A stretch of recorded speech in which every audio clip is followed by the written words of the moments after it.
This is Paul. Yeah. Could somebody from the federal government explain how a person gets a look-alike? Yeah. Mhm. Thank you, Janet. Yeah. See, normal citizens, they don't have look-alikes. Yeah. You don't have people that impersonate you. Yeah. You don't have twin sisters or brothers that you don't explain to your spouse before marriage. Yeah. The everyday average American citizen doesn't get to have somebody impersonate them at any time in their lives. Yes. Now, it could be that Homeland Security, yes, and their want of national security, yeah, forgot about their federal clearances and what they were allowed to do for the United States federal government. Now, every American citizen realizes that they use impersonators. I mean, you'd have to be brain dead to not know that. It's one of these where you're going to protect this very important person. Yes.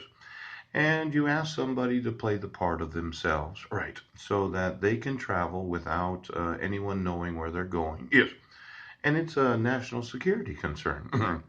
We probably have lookalikes of congressmen or representatives or presidents or vice presidents, so that when you think it's them, it's not them. And if that individual gets killed, yes, it doesn't affect the actual nation itself. Yes. Now, a lot of nations, they do the same thing. Right. They ask somebody that looks like them. Yes. To step in and play the part of the individual so as to protect the individual from any sort of harm. Can you explain to me how a welfare mother, right now, a welfare mother of 6 children, yes, got any person in the federal government or state governments, yes, to provide anyone as her imposter, yes, while having judicial hearings? See, did she have security clearance in the federal government that I was not aware of for 10 years? Yes.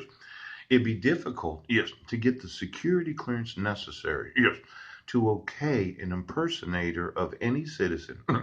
And considering for the 10 years of marriage we were married, yeah, she never worked. Pooch! She was never employed in any government position, yes, in the state or federal government. Yes. Now, if you really, really think about this right now, how is it possible that a mother of 6 children, yes, on welfare, yes, had somebody paid to impersonate her during a court hearing?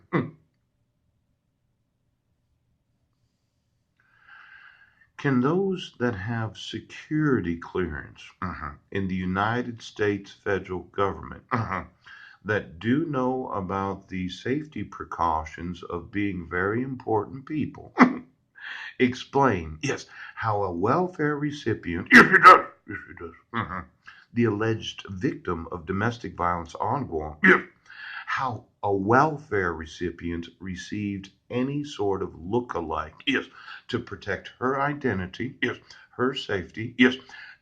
Can you explain to me?